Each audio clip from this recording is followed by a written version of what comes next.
Hello दोस्तों, welcome to this new series of decoding the word, जहां पर हम बुक्स की मदद से एक पर्टिकुलर वर्ड को डिकोड करेंगे और देखेंगे कि कैसे उसे यूज करके हम अपनी लाइफ में सक्सेस अचीव कर सकते हैं। इसके साथ साथ हम ये भी देखेंगे कि कैसे कुछ महान लोगों ने इसी वर्ड के सहारे इतिहास रच दिया। तो हमारा आज का वर्ड है पेशेंस। दोस्तों, हमारे साथ कितनी बार ऐसा होता है कि हम रेस्टोरेंट में बैठे हों और हमारा ऑर्डर आने में देर हो जाता हो तो हम तुरंत ही वेटर पर चिल्लाने लगते हैं। ट्रैफिक में जब हम लंबे जैम में फंस जाते हों तो ना जाने हम किस किस लोग को कितनी गालियां दे देते हैं। या फिर हमें ट्रेन या बस पर चढ़ना हो तो हम लाइन में वेट करने की जगह धक्का धुक्की देकर चढ़ना चाहते हों। या फिर हमें मंदिर में भगवान के दर्शन करने हो तो हम वहां भी जल्दी करने की कोशिश करते हैं। पता है दोस्तों, इन सभी जगह पर हमारे अंदर किस चीज की कमी है? पेशेंस की कमी। दोस्तों, पेशेंस एक ऐसा वर्ड है जिसकी जरूरत हमें अपनी जिंदगी के हर मोड़ पर पड़ेगी, लेकिन यह हमारे अंदर तभी आएगा जब हम अपने डेली रूटीन में इसे यूज करना सीख जाएंगे। बात चाहे पढ़ाई की हो या फिर स्पोर्ट्स की, बिजनेस की हो या फिर रिसर्च की, कुकिंग की हो या फिर जंग के मैदान की, पेशेंस एक सबसे बड़ा हथियार है जो हमें सक्सेस दिला सकता है। तो दोस्तों, आज हम ऐसे ही दो महान शख्सियतों के बारे में बात करेंगे जिन्होंने अपनी पूरी लाइफ पेशेंटली अपने लक्ष्य के लिए काम करते रहे और आज उनका नाम इतिहास के पन्नों में दर्ज है। आज की वीडियो में पहले हम साउथ अफ्रीका के पहले ब्लैक प्रेसिडेंट नेल्सन मंडेला के बारे में बात करेंगे और उसके बाद हेलन केलर की लाइफ डिस्कस करेंगे, जो पहली डेफ एंड ब्लाइंड गर्ल है to complete her graduation.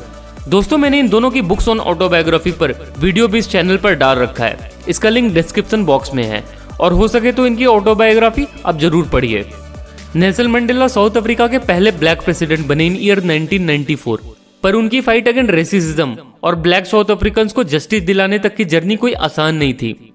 Law की पढ़ाई करते हुए नेल्सन मंडेला साहब ANC यानी कि अफ्रीकन नेशनल कांग्रेस के एक्टिव मेंबर बन गए थे और वहीं से उनकी जर्नी स्टार्ट हुई to give justice and freedom to black South Africans. दोस्तों, साउथ अफ्रीका में ब्लैक साउथ अफ्रीकन्स को बहुत दबा कर रखा जाता था और उन्हें किसी भी तरह की फ्रीडम नहीं थी, न ही वो वोट दे सकते थे। उन लोगों की हालत बहुत बदतर होती जा रही थी और इसी चीज की लड़ाई में नेल्सन मंडेला एक्टिवली पार्टिसिपेट करने लगे। नेल्सन मंडेला को साउथ अफ्रीकन गवर्नमेंट ने देशद्रोह घोषित कर दिया and he was sent to jail in year 1964। दोस्तों, आपको ये सुनकर हैरानी होगी कि नेल्सन मंडेला ने जेल में 27 साल बिताए थे। अगर कोई नॉर्मल इंसान 2 से 3 साल के लिए भी जेल चले जाता है तो वो पागल होने लगता है, लेकिन नेल्सन मंडेला ने ना तो सिर्फ 27 साल जेल में बिताए, उन्होंने fight for black south African rights के लिए जेल से भी काम करते रहे। उन्होंने अपनी autobiography Long Walk to Freedom भी जेल में ही लिखा। लेकिन पता है नेल्सन मंडेला अपनी इस लड़ाई में कैसे सफल हुए हैं? वो पेशेंटली अपने एम पर काम करते रहे। उन्होंने 27 साल पेशेंटली वेट किया और फ्रीडम मूवमेंट को जेल से ही सपोर्ट करते रहे। नेल्सन मंडेला बताते हैं कि उन्हें लाइफ की प्रेरणा महात्मा गांधी जी से मिलती है, जिन्होंने कभी भी नॉन वायलेंस का साथ नहीं छोड़ा। दोस्तों, अगर हमें पेशेंस वर्ड का असली मतलब समझना है तो गांधी जी की लाइफ से हम सबसे अच्छे से ये चीज को समझ सकते हैं। ये तो बात हुई फ्रीडम फाइटर्स की। अब चलिए हम हेलन केलर की लाइफ डिस्कस करते हैं। हेलन केलर के जन्म होने के 19 महीने बाद वो डेफ और ब्लाइंड हो जाती है और उनकी लाइफ में बिल्कुल अंधेरा और सन्नाटा छा जाता है। लेकिन कुछ ही साल बाद हेलन केलर की लाइफ में मिस एन मैन्सफील्ड आती है। Helen Keller miss N Mansfield की मदद से धीरे धीरे चीजों को महसूस करके अपने हाथ में उन्हें स्पेल करना सीखने लगती है। Miss N Mansfield Helen Keller को चीजों को टच कराकर उसको अपने लिप्स को टच करके सुनना सिखाती है। दोस्तों, हेलन केलर ने मिस एन मैन्सफील्ड की मदद से ना तो कैम्ब्रिज स्कूल कंप्लीट किया नॉर्मल बच्चों के साथ, बल्कि उन्होंने रेडक्लिफ कॉलेज से ग्रेजुएशन भी कंप्लीट किया विद ऑल नॉर्मल स्टूडेंट्स।